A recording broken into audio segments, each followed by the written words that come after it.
రవి ఒక simple village boy, కానీ పెద్ద డ్రీమ్స్తో ఉంటాడు. ప్రతిరోజూ ఎర్లీగా లేచి తన తల్లిదండ్రులకు సహాయం చేసి తరువాత పాఠశాలకి సంతోషంతో వెళ్తాడు. తన జీవితం ధనిక కాకపోయినా తన మనసులో ఆశ మరియు సంతోషం ఉంటాయి.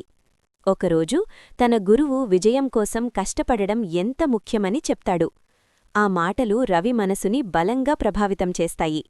ఆ రోజునుంచి అతను తన చదువుపై ఎక్కువ శ్రద్ధ పెట్టడం ప్రారంభిస్తాడు. ఖాళీ సమయం దొరికిన ప్రతిసారీ కొత్త విషయాలు నేర్చుకుంటూ రాత్రిలో వెలుతురు తక్కువ ఉన్నా కూడా పుస్తకాలు చదువుతూనే ఉంటాడు. కొన్ని రోజుల తర్వాత తనలో ఆత్మవిశ్వాసం పెరుగుతుంది. కొన్ని సంవత్సరాల తర్వాత రవి ఒక ఆత్మవిశ్వాసమున్న యువకుడిగా మారుతాడు. అతనికి నగరంలో మంచి ఉద్యోగం దొరుకుతుంది.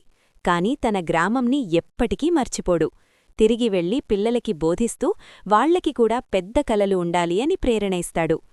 ఈ కథ మనకి చెప్తుంది, విజయమంటే అదృష్టం కాదు, అది సంకల్పం, క్రమశిక్షణ మరియు తనమీద నమ్మకం వల్ల వస్తుంది. ప్రతి చిన్న అడుగు కూడా ఒక గొప్ప భవిష్యత్తుకు దారి చూపిస్తుంది.